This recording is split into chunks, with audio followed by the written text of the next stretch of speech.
You guys, we are live today back with our summit series every Wednesday at 3:30. I'm excited today for you guys to have three more speakers come on.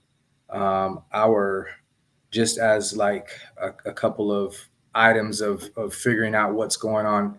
You guys can share this. I want you to share it. I want you to let everybody know that it's happening and that it's going down. When it's over, I will cut it up and make sure that everybody that the three talks that we have today um, are out there so everybody can have them.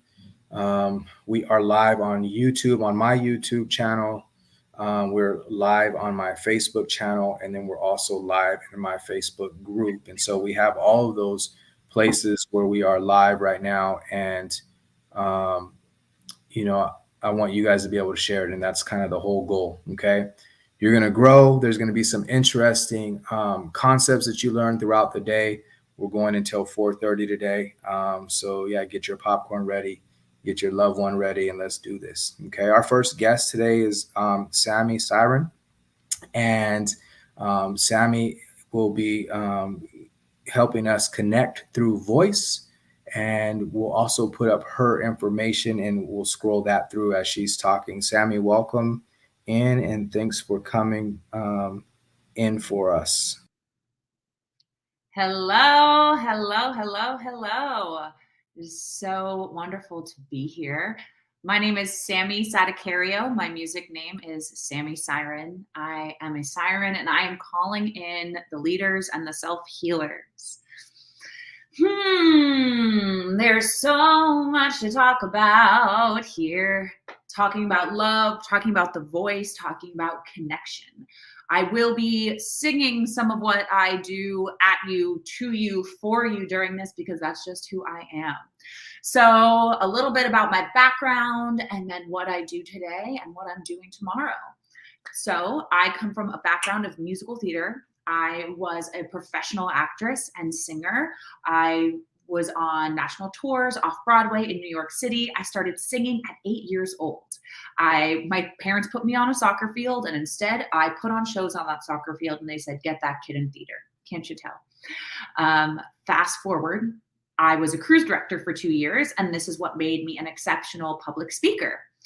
Now I work with people to amplify their voice, to command respect and authority and attention with their voice without sacrificing authenticity. Because your voice is your superpower and your voice is your personality. The problem is that many of us are incredibly disconnected from our voice. Who here has ever silenced themselves in order to stay safe? Or been told children should be seen and not heard? Or been told your voice doesn't matter? Let's see, what are some of the other ones? Or been told you can't do that. The biggest one that's coming to mind today is needing to stay quiet, to stay safe. A lot of what makes a thriving couple is safety together, is creating safety. And most of the time when we have communication issues, it's because we don't feel safe. And so we try to control something. A lot of my background comes from an incredibly codependent background. I fell in love with a narcissist who was 30 years my senior. It was my dark night of the soul in July of 2020.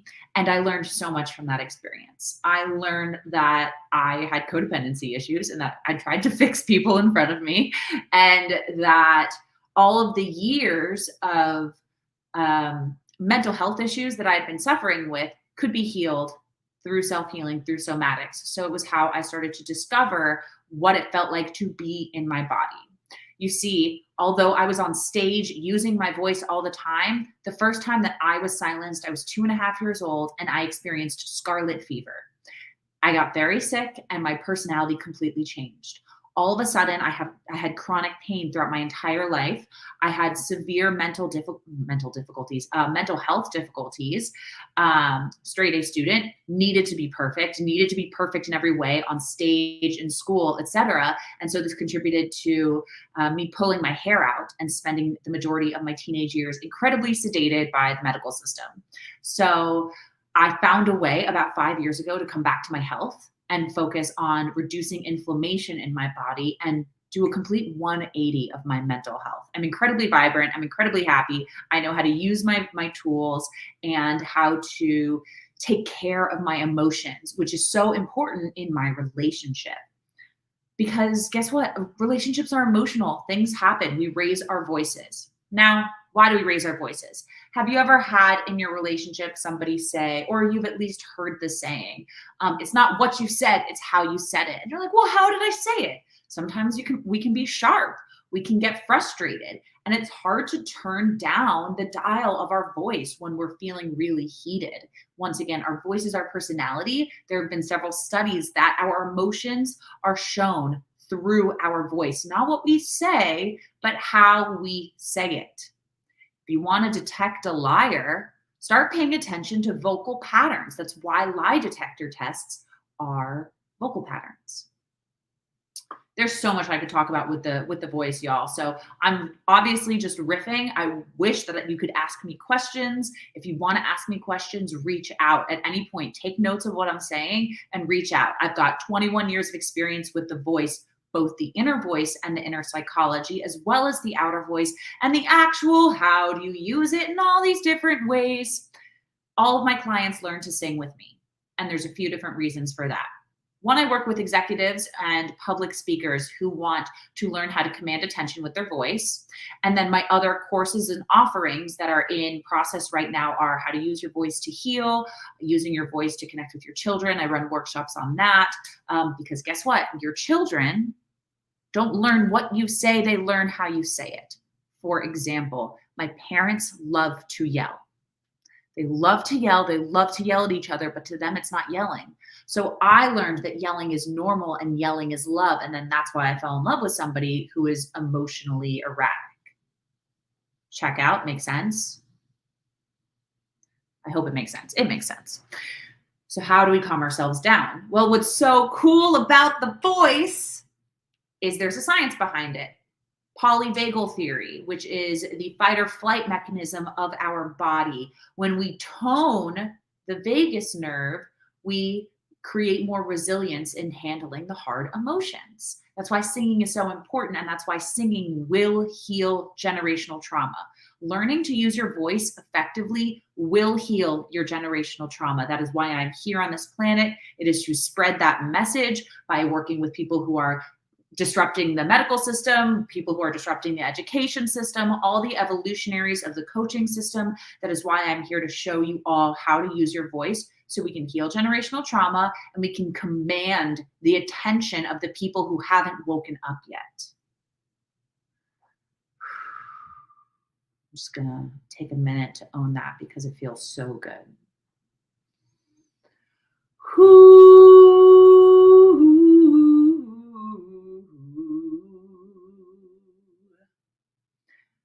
I want you all to close your eyes with me. Inhale through the nose. Exhale through the mouth. 2 more times. Inhale through the nose. This time I want you to exhale on a hum.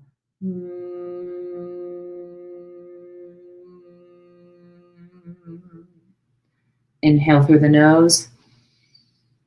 And exhale on a hum.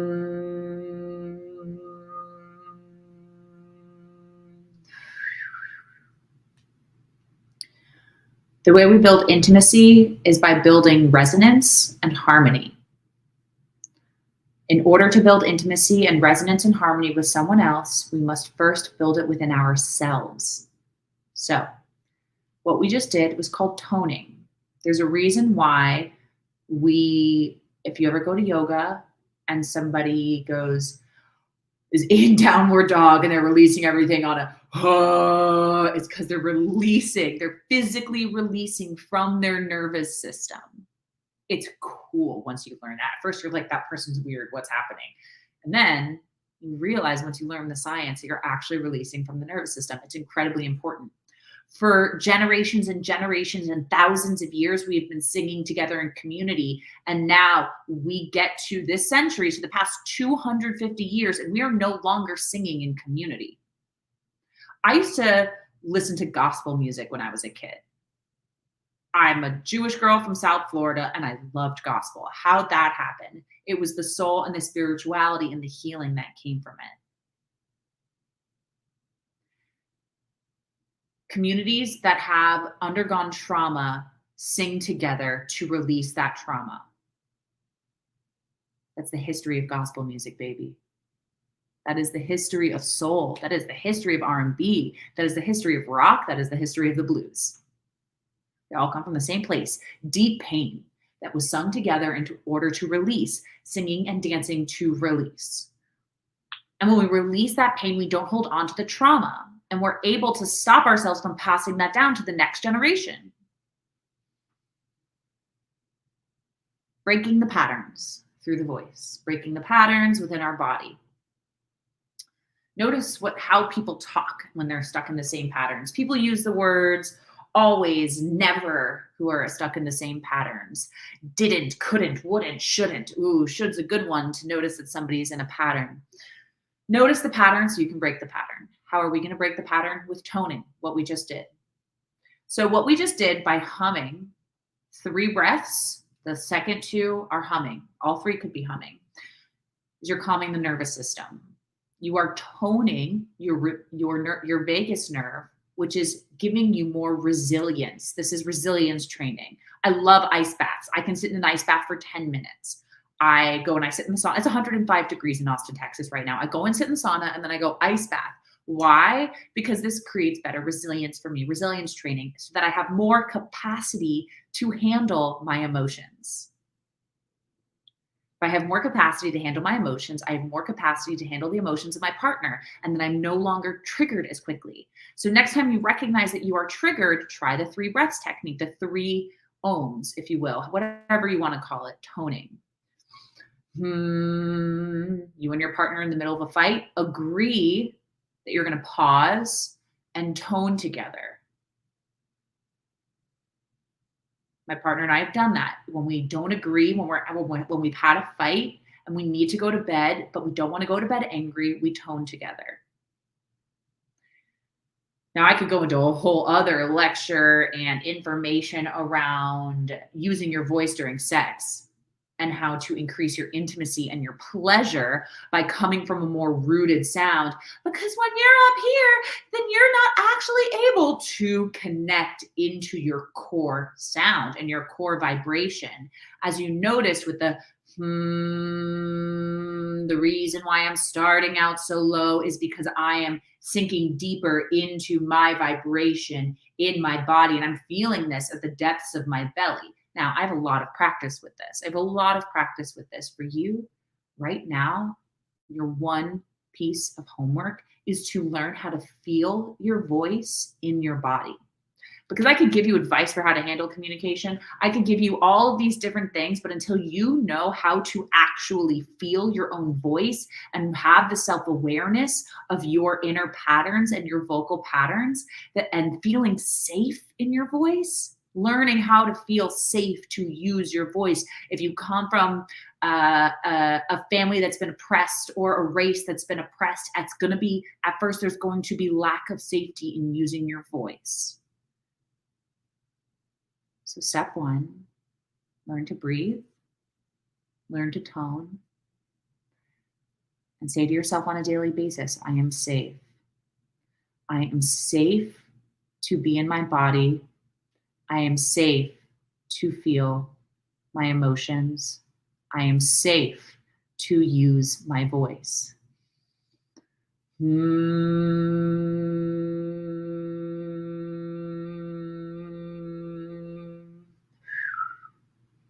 Notice how much calmer you are.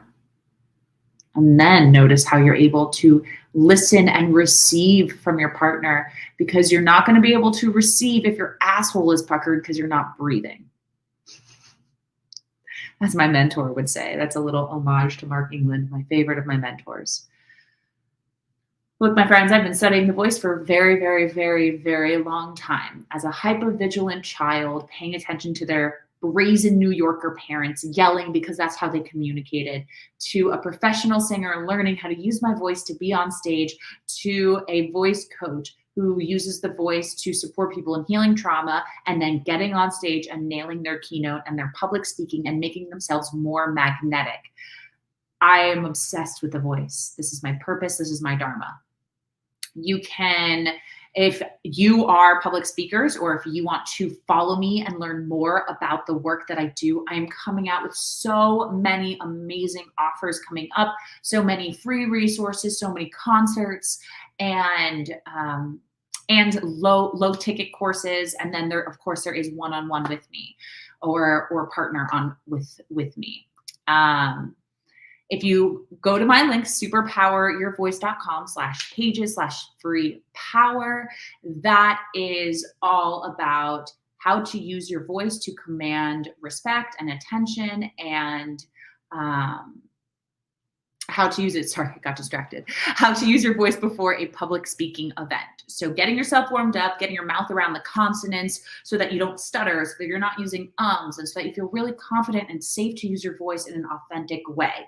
And then once you're signed up for that, you will get access to my newsletter, which I release every Friday and have so much information. Otherwise, if you want to find me on TikTok, that's where I give a lot of my channeling and my vocal siren downloads, and that is at Sammy Siren Sounds. And I have so much coming up to teach y'all on Sammy Siren Sounds. And from there, you'll be able to also find out more information about my NFTs that I will be releasing with the music I am creating to help heal generational trauma. So that is my mission. That is me. If you have any questions, reach out. You know how to find me now. Cool deal. Thank you so much, Sammy. I appreciate your time. And I mean, you know, when you guys think about thriving relationships and being able to add something that maybe most of you didn't even think about, right? And just know that there's another dimension to being. Sammy, I appreciate you introducing that to us. And also you guys scrolling at the bottom for a little bit longer will be Sammy's handle for TikTok. And then also she provided her website as well. And all that information will be provided later. Thank you, Sammy, so much for your time. All right, you guys, we are making it happen today. The cool thing is you guys can't see this on my end, but all of our speakers are inside of the room just waiting to talk and ready to get at you guys and give you guys more juice, you know, after all of you are probably getting off of work. So just a couple of things that are going on. One is what I'll say is please share what we're doing here. The more that you guys share it, the more everybody else can thrive. Whatever you're doing in your relationship around you, the other couples are probably doing that same thing. So if you're thriving in your relationship, everybody else is doing that too. Okay. So we are going to introduce our next speaker. Our next speaker is Miley Rayon, and I hope that I'm pronouncing that right because I get confused on it all. It's so okay. It's a difficult name. It's Give it to me. Miele Rayon. Miele, I like that. Miele, Miele, yeah. I like that better than the way I pronounce it. Okay, Miele, I'm going to give you the conversation. You guys listen in and give undivided attention, please. Hey everyone. So my name is Miele Rayon, and I'm a beauty and transformation wellness coach, particularly for women, busy working women. And today my talk is going to be love as weed or love as fruits. And the concept of this kind of came to me from listening to this AE song. I'm not sure if you heard of it. It's MD, Love is a House. And I come from a Christian background. And for me, like clearest example of love is actually a garden. When you think about Genesis chapter 1, you think about how Adam was placed in the garden and then Eve was introduced there. And I feel like in order to have a thriving relationship, we should always look at the source model of what a relationship was based around, the very first model, and try and apply the principles that they had there. And obviously not everything was great, not everything was perfect. But when you think about God's intended plan for a relationship and what it was meant to be like, you do think about Eden and what it represents, and it was peace. And if you feel like your current relationship isn't in that space where you're producing peace, then it's obvious that, you know, you can look back and see what principles you can apply there. So I think for a lot of people, when you're working, especially, and you're so busy, like trying to build your career and thrive on your own, it's so easy to fall into the trap of seeing your relationship as maybe as a distraction, something that doesn't really produce much fruit, something that, you know, is really hard. And you want to shift your mindset towards actually looking at something that can actually benefit you and aid you in your working life. And so that's where the concept of either looking at love as the weed, the distraction on the sidewalk of your garden, or love as a place that produces fruit for you, where you're able to bring this energy into your work and into your other relationships, is what I hope to bring forward to you today. And so with my work in particular, I do, as I said, I tend to focus more on the woman, but I will show you towards the end of my talk how, you know, the men in the relationship can be brought into this. So I specialize in teaching women how to utilize cycle syncing. So that would be syncing your life and your work and your practices and your social life around your cycle, if you're fortunate, or if you're able to currently have one. And if not, you are also able to follow, just like creating your own schedule. And what this looks like is following the 4 patterns and the 4 seasons of your cycle. So the first season will be the menstruation period, when, you know, when you're bleeding. Naturally, you tend to be more withdrawn. And so how you can apply this to your life is that you just start to think, okay, well, in this period of time, I can get closer to God and I can get closer to myself. You know, look at this as a period of being your internal clock. How can I use this to grow closer to myself? And once I'm closer to myself, then it's easier for me to relay my needs to my partner, because I truly believe intimacy is only capable at the level that you are able to be intimate with yourself. And so once you're able to do that for yourself during the winter season, which is, you know, the time for you to bleed, you know, and you get close to God, you might present any issues you might be having in your relationship. You might say, you know, God help me out. As you're able to create those practices of stillness, you're able to hear from God better. So really utilize that window of time for yourself. And like I said, draw nearer to you and draw nearer to God. Then we have the second season, which is straight after the menstruation has ended. You've got the spring. And so that means your energy is starting to come up, hopefully. And obviously, every woman is unique and different, but there's just general patterns that we tend to follow. So in the spring season, you know, you've just finished your period and now you're starting to come alive more. And again, you might either feel like this is the time when you're like socializing more, or you might feel like, oh my gosh, I'm just filled with so many ideas. Like, I just want to channel all my energy into my work. I don't want to feel like I have to choose between, you know, work and my relationship. And so the beauty of this is, if you feel like you have more energy and you're buzzing with ideas for work, you can say, you know what, I'm going to make the conscious decision that I'm going to focus more of my time on work during my spring. And then the summer, which is the ovulation date, I know that I feel more confident and I care more about outings and connecting with people in my network. Then you can schedule your life kind of that way. Whereas if you feel like, actually, when I've just come off that period, I don't actually feel like I love socializing more and I don't have much energy, or I don't have much ideas. My ideas tend to come later in the month. It's all about tracking how your cycle flows and how your energy flows throughout the month, and just getting in tune with when I'm most creative, when I'm most feeling analytical, because these are all things that actually generally change. It's even the science that says that, you know, naturally that women tend to be more attractive during like the ovulation period, and they tend to glow more, they tend to want to socialize more. As I said, they're all general socialization. So you have that to look forward to, like getting to know yourself as your seasons go by. And then once the ovulation period ends, you then enter the luteal phase.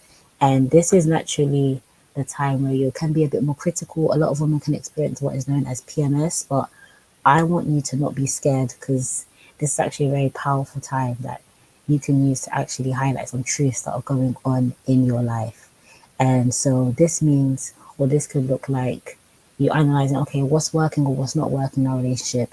And maybe if you notice that you tend to get more cranky during this time, if you know that, you know, you're tracking your cycles, you're like, okay, you know what?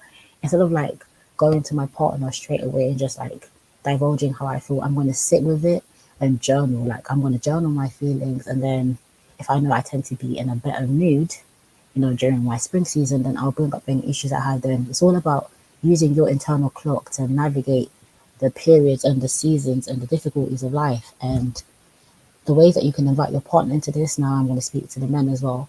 I want you also to like listen to your partner, pay attention to them. And number one, don't try and say, oh, you're just upset because you're on your period, because that's probably one of the most annoying things you could ever say to your partner. But pay very careful attention to them, especially during the fall, which would be straight after ovulation. Try and be there for them more, because women tend to be more vulnerable during this time. See if you can provide any like extra treats that they like. Just try and go the extra mile for them. And then during the winter, you could also naturally, like, instead of maybe trying to plan dates around this time, you could tend to withdraw as well, or maybe your partner wants that close time during that winter period. So it's all about watching your woman and learning your woman as well. The cycle syncing can be a beautiful experience for you both to just see how we can get closer, how we can understand each other more, how we can listen to each other more, and build that intimacy and build that trust. And over the time, you can build your own, little rituals that you guys do. Every period, I make sure I get this for her, I get that for her, or I know that if I'm having any issues with her as well, because your opinions and your feelings are also valid in this relationship, okay, I'll make sure I time it around a time when it tends to be more in a good mood, because naturally, what we want to do is, as much as possible, when conflicts arise, we don't want to speak straight off the top of the first emotion that comes up. We want to learn how to respond and not just react.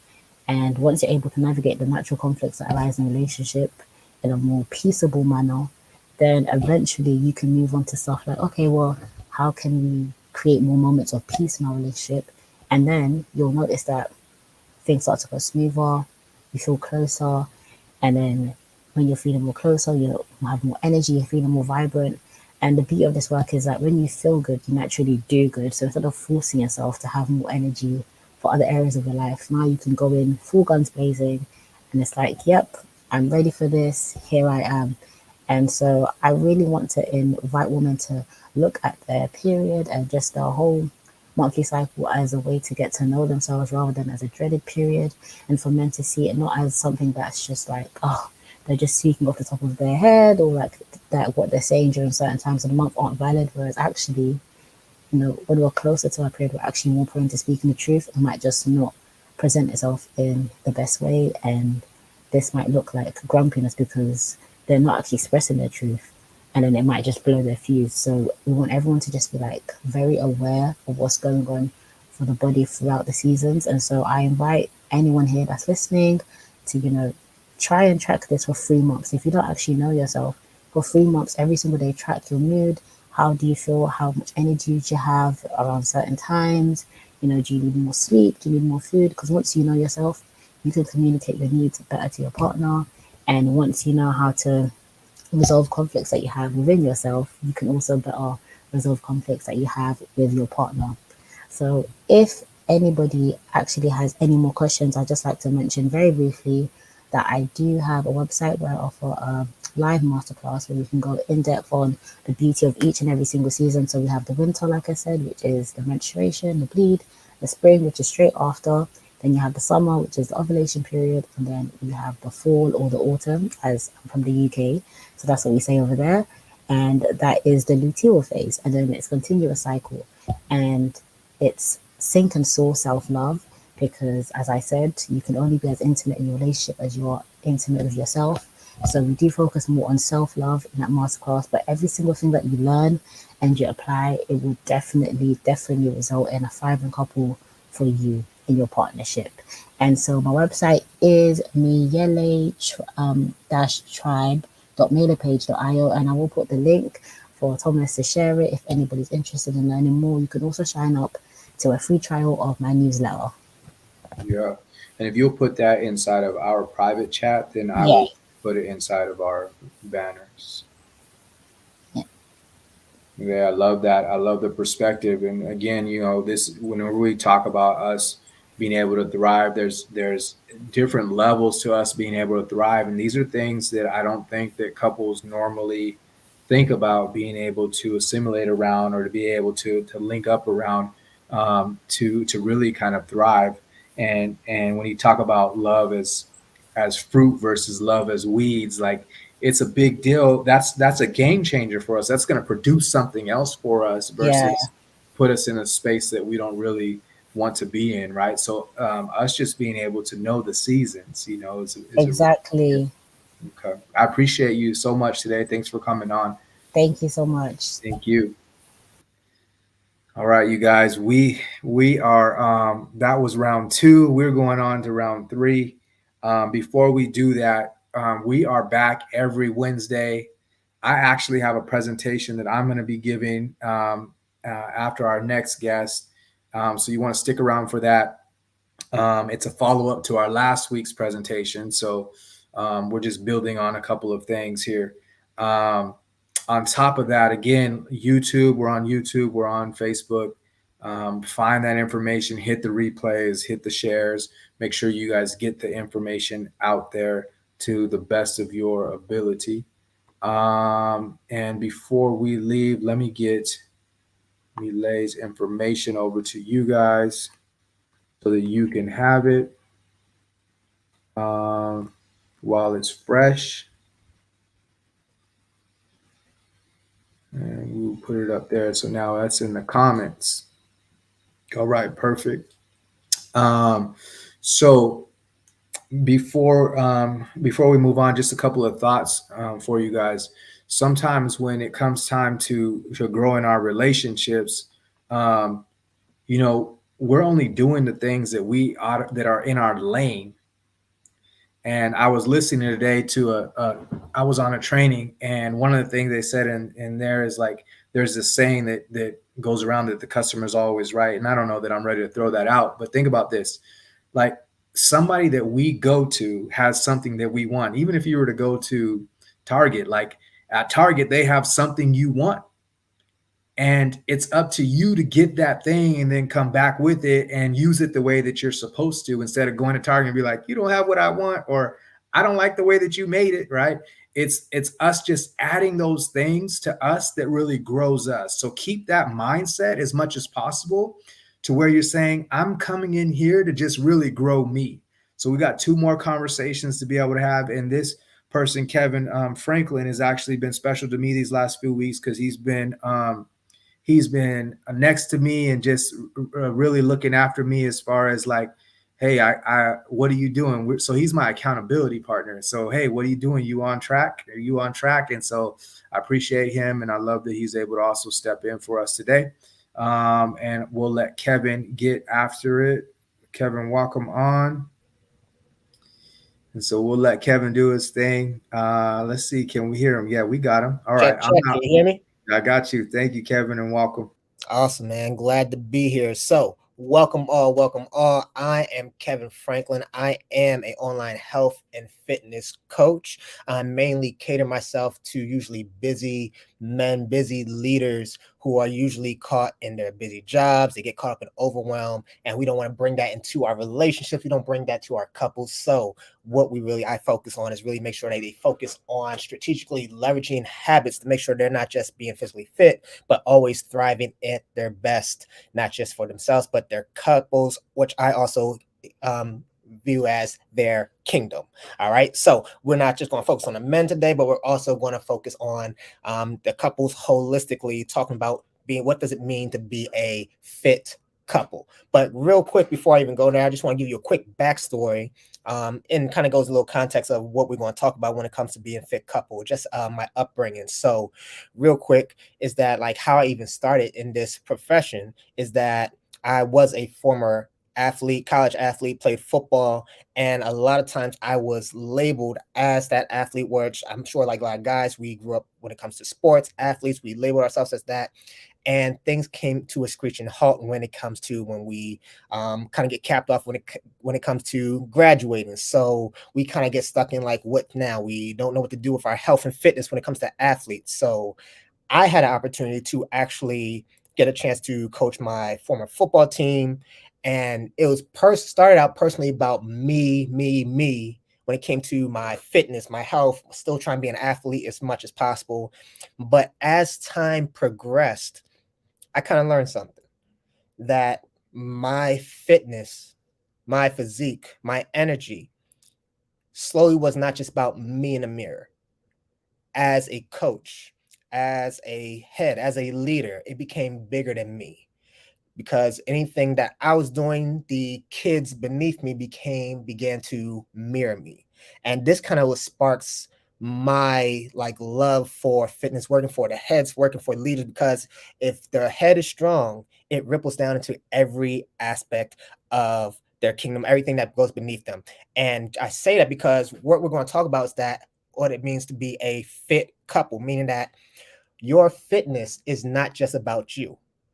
So I want to really ask you a question real quick. If real quick, is that if I do not have myself in check when it comes to my health, my energy, my confidence, my mental clarity, how does our relationship work? I'm going to say that one more time. If we're not in check when it comes to our health, our fitness, our energy, our confidence, and our mental clarity, what's left to bring to our relationships? So this is what I want y'all to think about. Like, what I really want y'all to think about is that fitness goes beyond you. It's far bigger than you. It is a kingdom base. And in this case, it's also part of your couple base. All right. So we're here to talk about thriving couples. So we're going to talk about what does it look like to be a fit couple. And yes, I focus on the men, but we're going to tile in on try and make this holistically for the ladies as well. Okay.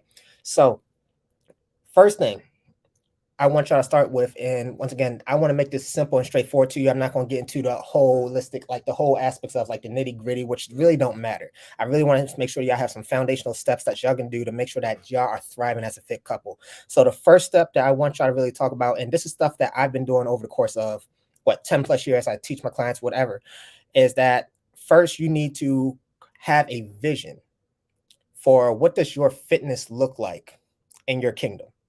So when in this case, when I'm talking about your vision, I'm saying what does your vision for you and your spouse, what does that vision look like to be a fit couple, a power couple, if I can say that as well? What does that look like? What does that feel like? And most importantly, how is that going to impact your spouse, your relationships? If you have kids, how is that going to impact your kids? How does that impact you as a house, as a unit? Because if you're I know heard the last speaker, a person of faith, I think it's Ephesians say like for husbands, you supposed to love your wives as your body. Jesus' second greatest commandment says, love your neighbor as yourself. So we're not able to love at the capacity. We're only able to love at the capacity only to how we show up to the table. Hopefully that makes sense. So, and I love the biblical reference because it kind of just adds a little bit more weight to why we need to prioritize our fitness for the sake of those around us and make sure that's not just it becomes a conceited thing. So first thing, and I kind of already said it, first step is that we want to make sure we have a clear vision of where we're going to go with our health, what it looks like, what does it feel like, and also who is it going to impact. And now on the reverse end, just to be realistic, we want to also have a anti-vision when it comes to this, because we already talked about if our health, energy, confidence, mental clarity. So let's go on the reverse end. What does our relationship look like when it comes to if we're constantly ill, if we're constantly sick, we're unhealthy, unfit, if we are not the same person we were when we first met? We had a certain standard for ourselves before, and we slowly are not at that standard. Like, what if that continues to happen over the course of 5, 6, 10 years? Like, we're smarter individuals, we can play that out, but most of us are usually caught up in it now because of the busy day to day. But if you think of long enough, usually this will keep us grounded moving forward, both that anti-vision and that actual vision moving forward. All right. So that's number one. Most people fail when it comes to their fitness. And this was a transition for me. That's why I told you the story that most people fail because they don't have a vision bigger than themselves when it comes to their fitness. And especially, I know for myself personally, my fitness, my presence, my energy indirectly impacts my wife, who gets it the most. And then on to those in my inner circle, and then those who at my workplace and so forth. It has a ripple down effect. So number one's the vision. Now we're going to talk about some habits y'all can incorporate.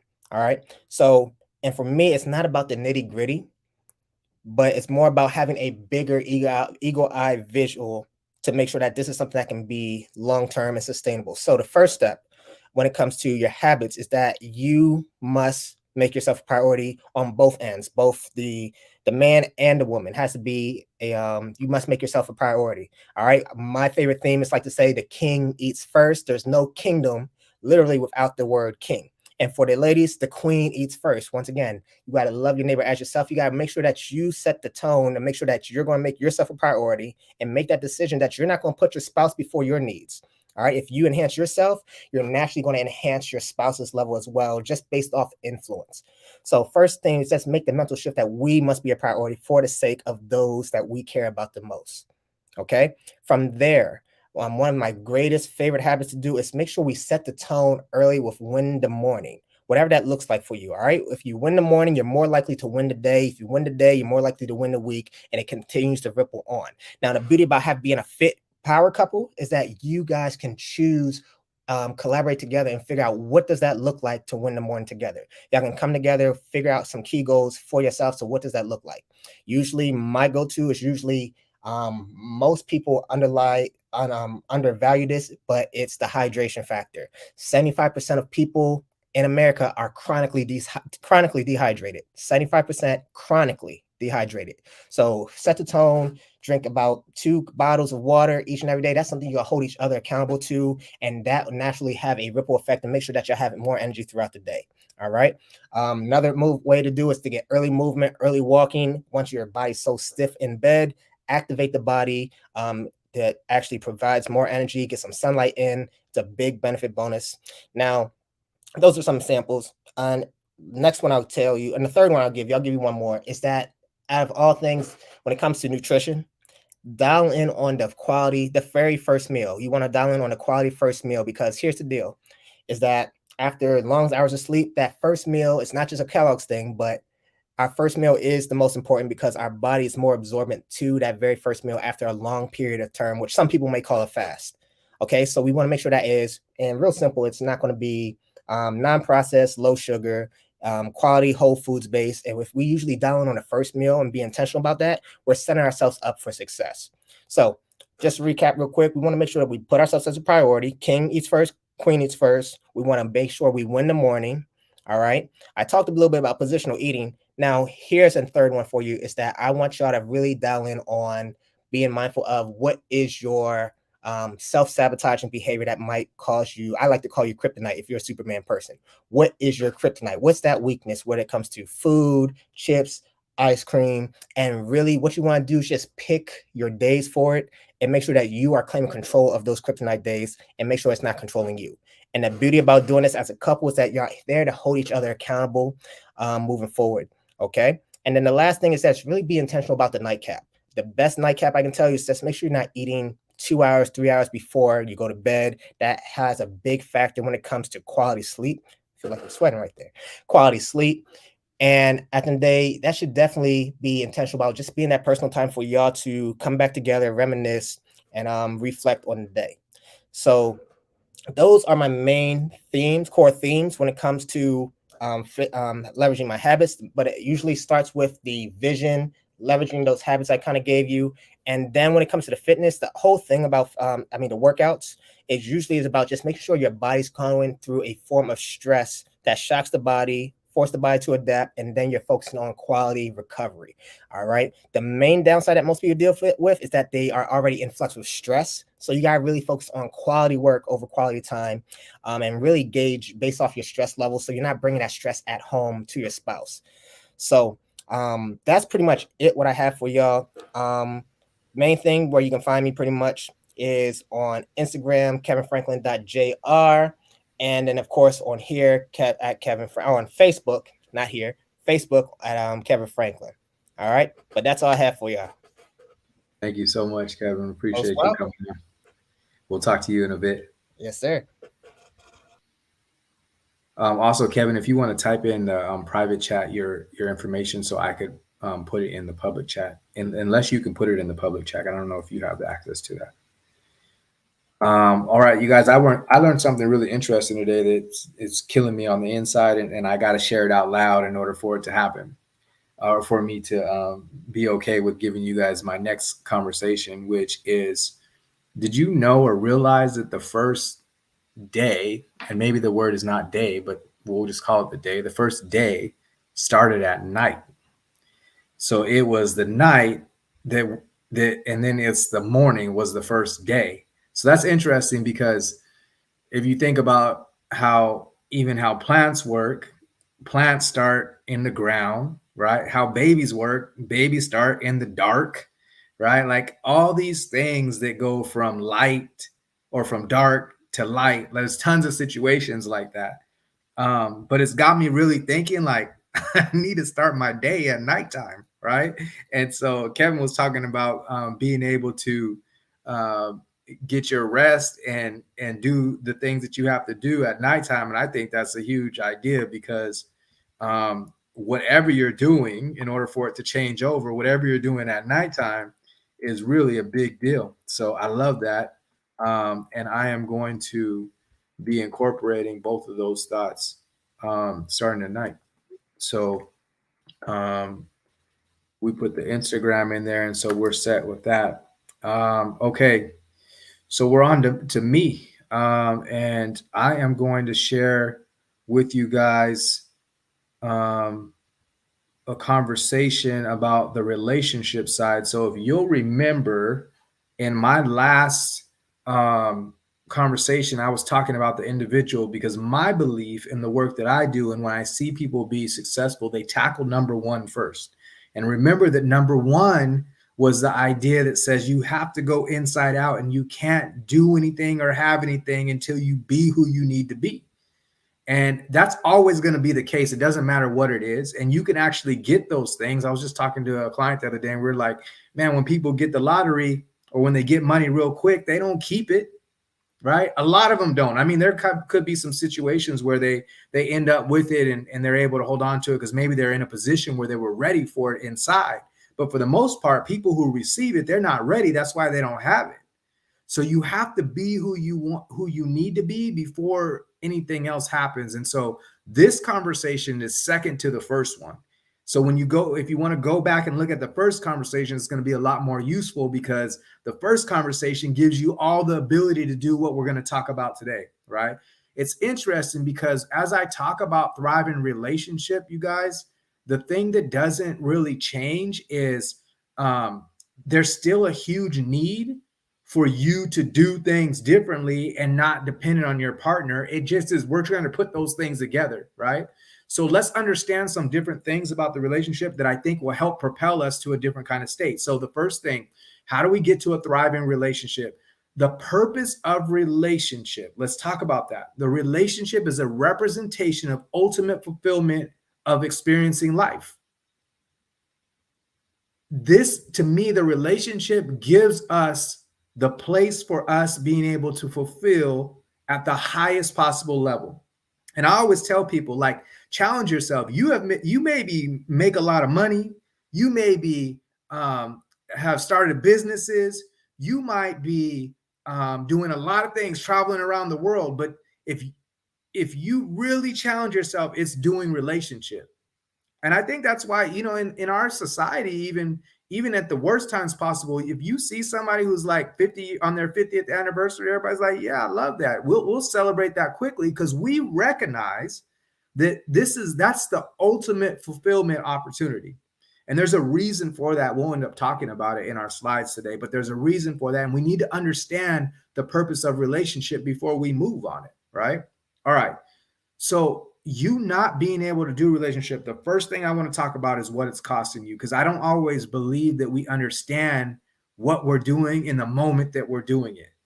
A lot of times I think we're just focused on what the moment is, and then we're going after that moment.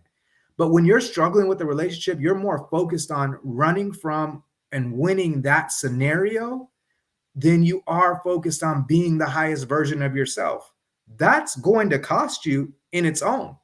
Right?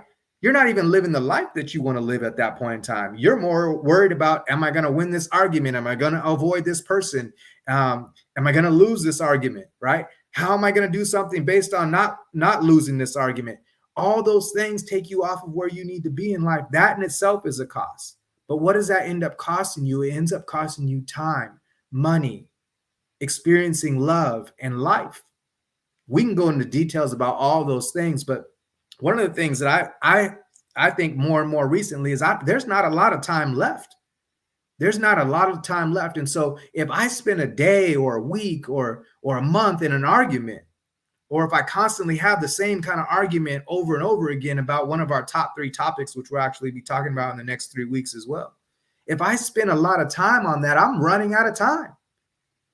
And on top of that, I'm taking away the one thing that I owe to myself, which is that experience of love, being able to be loved. I'm taking that away, right? So there's a lot of cost in there. Whether we avoid the situation or not, we understand what relationship can give us innately. Even if you haven't been good at relationships, that either bothers you or you keep trying. And I think that's really interesting because that's kind of what creates the cost. You can't move away from the idea that you want to do relationship. And that's why you're fighting it. In fact, we kind of need that. But it also creates a challenge for us too, and an argument and a process and a hardship for us as well, right? So let's look at this. The ultimate fulfillment of life requires that we constantly do what? And this is what we're answering the very first part of the statement that I made. It requires that we create, we connect, and then we contribute. So in essence, we only fight about 3 things. We fight about control, significance, and abandonment, and everything else is underneath those umbrellas, right? A lot of times we think that we're battling over something else. And so what prevents us from getting to our thriving relationships? Well, a lot of times we get it twisted. A lot of times we think that it has something to do with intimacy or the way we're communicating or the finances and what's going on there. It's not those things, right? So what is it then? Right? Because the more we know what it is, then the more opportunity we are going to have to affect change. So what it is, here are 3 things that we'll talk about today. We're not aware of or know how to do our past differently. Look at what you've already done. It doesn't necessarily mean that you had more than one relationship or that you've been in a divorce and you're getting a new relationship. It doesn't need to look exactly like that, but you'll see patterns where you've always been bullied and picked on, or where you have always been in breakups, or where people never disrespect you. So there's a lot of patterns and past things that you've seen over and over and over again. And at some rate, we start creating those same things that we've seen that we don't want to be a part of. So we're not aware of what's actually going on, or we don't know how to do it differently. What we've already experienced, we don't know how to do that any differently, right? The second thing is we do not understand the psychology of people. So that's not something we're not taught. At least I don't remember being taught, but I didn't pay very much attention in school. So maybe somebody could correct me if I'm wrong, but I don't remember being taught what the psychology is of people inside of a relationship or how that actually works. I just remember a lot of things that didn't make sense and a lot of guys' names that were supposed to be famous, right? So totally different than what will help us here. So we will go over the psychology and we'll make it relevant to what we're talking about and what we're having to deal with today. And then the third thing is we are interacting based more on what we feel and see, right? And so those 3 things cause us something. And if we're interacting based more on what we feel and see, and that probably comes from the first 2 scenarios, but if we're interacting based more on what we feel and see, we're never going to be in a place that we want to be in, right? If we always follow our feelings, it doesn't end up very good for us, right? We have to be more thoughtful than that in order to get somewhere else. All right. So what's the number 1 mistake? Don't forget this. You can take a screenshot of this because you need it. I need my partner to do something else for me to be okay. Everybody has them. That's the biggest mistake that I see happening. We all have that sentence or something that looks exactly like that sentence with other words. You didn't do, or I wish you would have done, or you said it this way. All those things are concepts that say, I need my partner to do something else for me to be okay. We're going to have to replace that sentence. And the replacement for that sentence, if we take it away, the replacement for that sentence is, I don't need anybody to do anything else different for me to be okay. It's me who needs to do something different for me to be okay. Right? And that creates an empowerment. We'll talk about how to do that in a second. This is the number 1 mistake. If we keep this sentence in our agenda, if we keep this sentence in our vocabulary, if we keep this sentence in our relationship, it won't go very far, right? The things that we need done in our relationship will happen, right? Especially when we interact based on the tools that we have here. Here's what you need to know to have a thriving relationship. So I'm going to give you some background, and then we're going to come up with a recipe in a second. Okay. So the first thing you need to know is about something called a blueprint. So you each have a blueprint, and your blueprint is how relationship interaction should go. So this is what I need you to know about your blueprints. Just because you have been doing it does not make it right. Just because you've always required all of your partners to do X, Y, and Z, and this one doesn't, that doesn't make it right. Whatever you've experienced in your past, good or bad, doesn't make it good for this situation or even this part of your life. Life happens in seasons. And so what was good for you in the kindergarten is not good for you as a 50-year-old. Everything changes, right? So we need to understand that sometimes our blueprints are not helping us and they're stopping us. They could be actually helping us in some cases, but in other cases, they are hindering us from progress. So here's how we start looking at blueprints and trying to resolve what goes on with them. One is do what's needed instead of do what's factual. Just because somebody's interacting a certain way and you maybe feel like you should be mad at them or that somehow it needs to be different, or if you don't set a boundary, that's a common term right now. I need to set boundaries. That's what keeps me in the relationship and things going the way I need it. If I set boundaries, you don't set boundaries with other people. You set boundaries with yourself, and you interact from that inside out perspective, right? So just because something is factual, somebody is hurting you or something is not going right? Just because that's happening, we're going to do what's needed to make sure that our relationship is thriving. Now, I'm not talking about an abusive relationship. I'm talking about when somebody else is hurting so much that they're working on their stuff and they are hurting you too.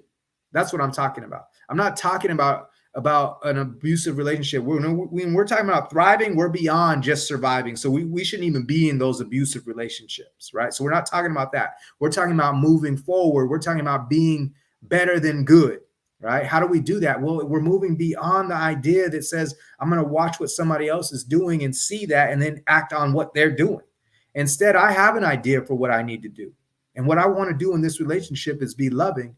And so instead of me arguing when somebody else is arguing or when they start the argument, I'm going to end it with love. That's the changeover, right? The second thing is to be able to revamp your blueprints by doing what's needed to make your relationship work. This is a big deal because your blueprints are what they have been, but they don't need to be what they're going to be, right? So you get to actually create something new. You get to rewrite the whole thing over again by the interaction that you're doing. The best way to rewrite things that have happened to you that have been difficult in your life is to start rewriting them and do them differently. If you live that way, it changes everything. I tell a story about when I had a stick shift and I went from driving stick shift to driving just an automatic.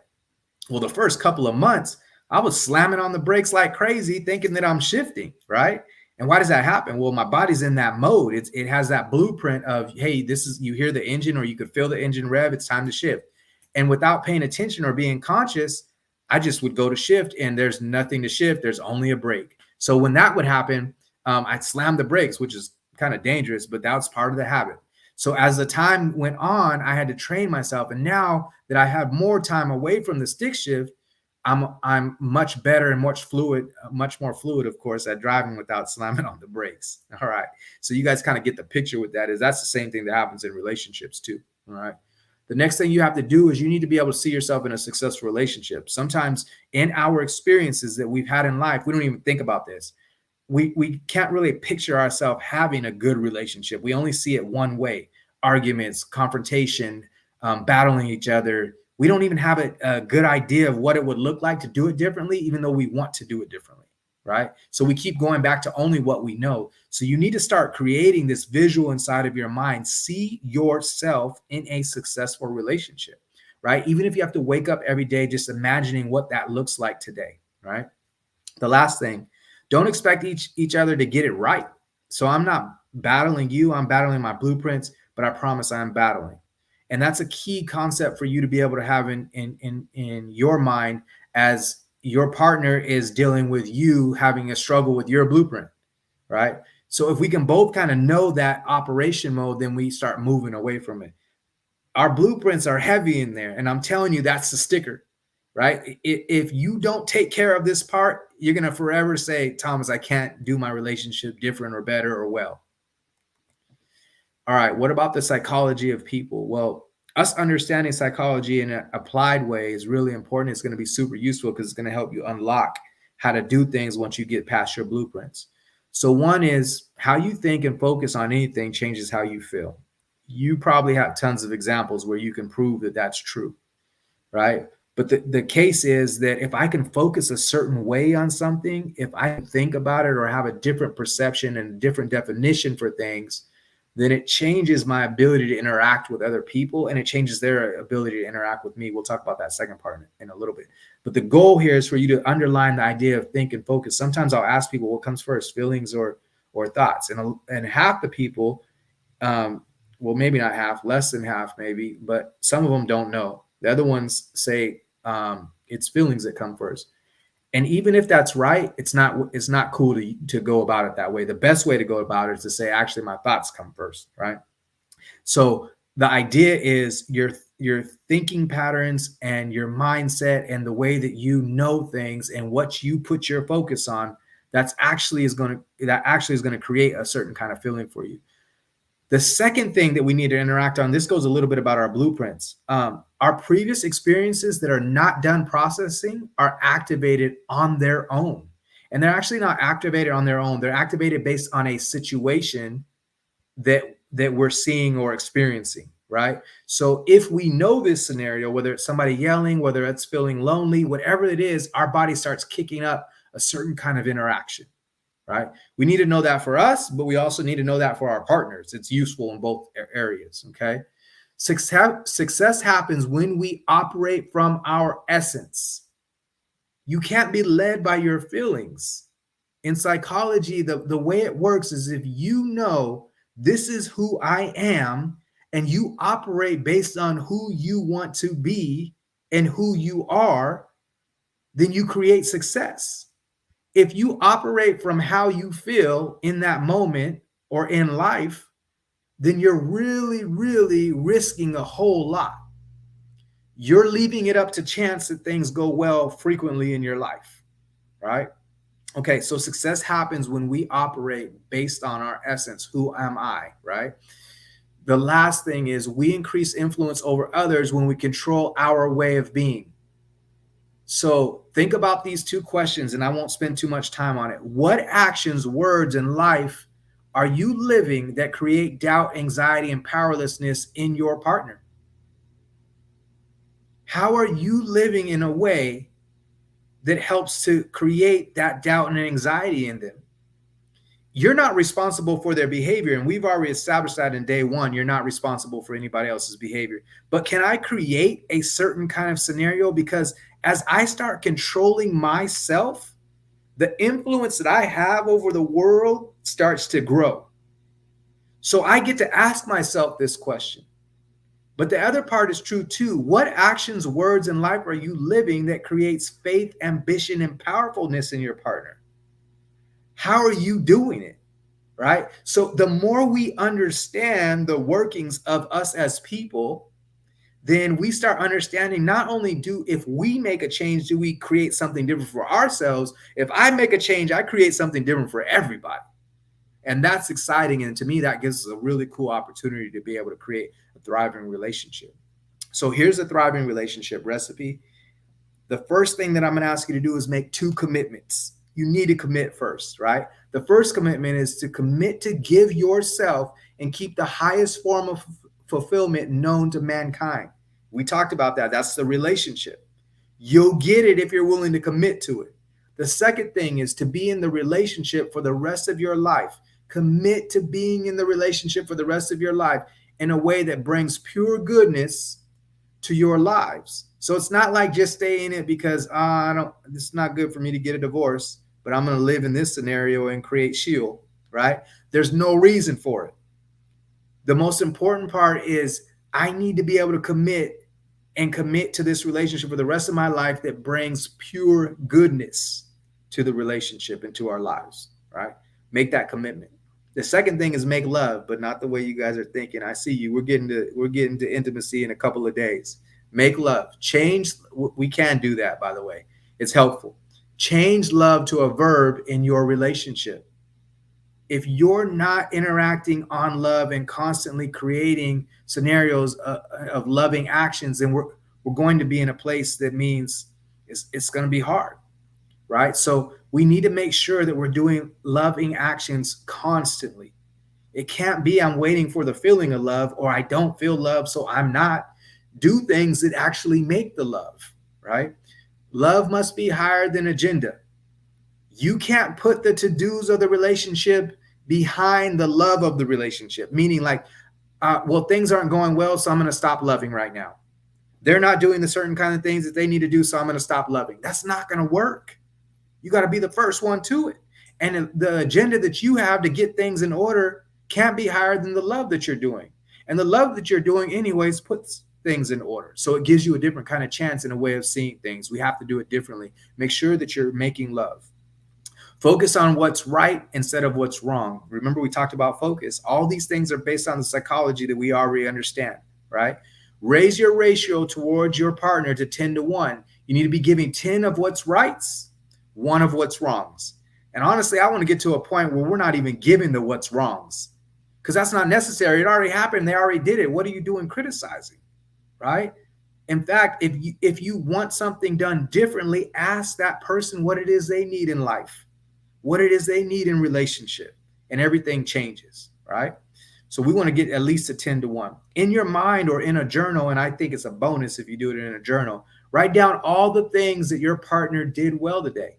Make that a practice. If you have a hard time focusing on all the things that are going right, start switching it over and say, okay, like what are the things that are going well? What are the things that my partner is doing well?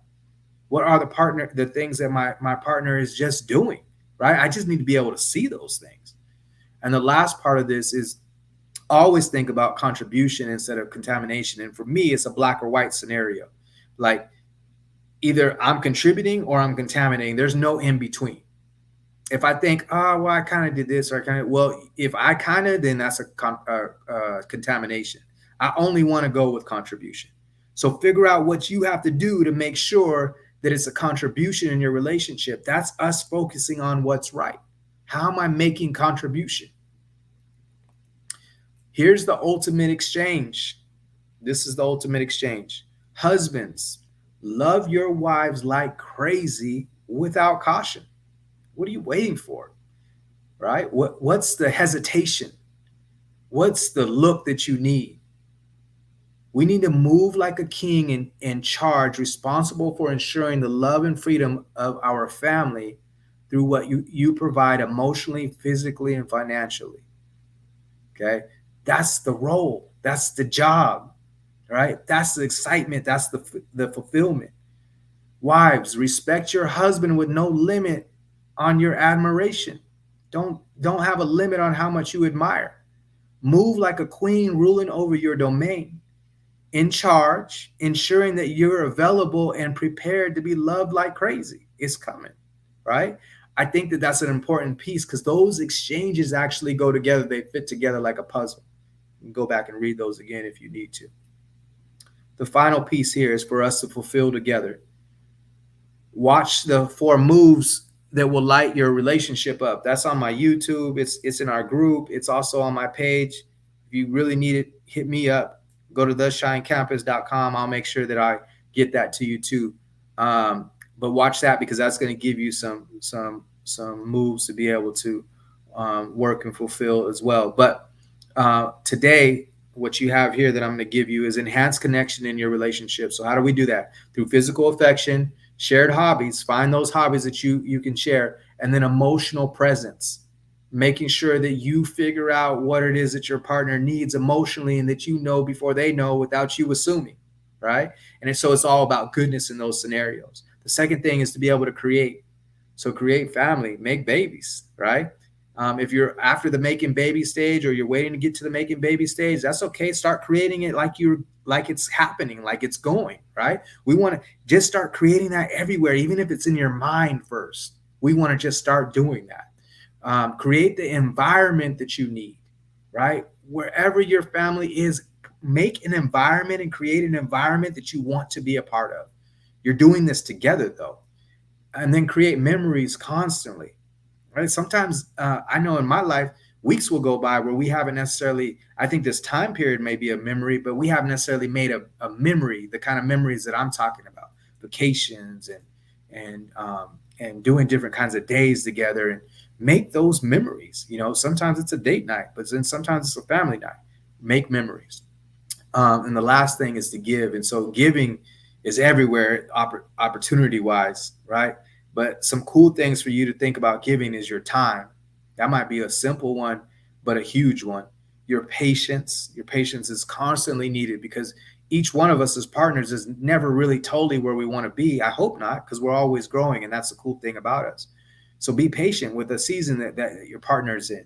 Your service is needed, right? Wash the feet no matter what. And then your ears, you being willing to listen and just be available for that as much as possible. And sometimes that takes an inside work for you to be able to do that, but give that, right? All right. So that is our slide in our presentation. I feel like, you guys have a lot of opportunity here to really grow your relationships. And, the more that you guys can spend time on, giving each other more and just wanting to grow it, it's going to get to the places that you want. I appreciate you guys spending time with us today. We'll see you guys next Wednesday at 3:30.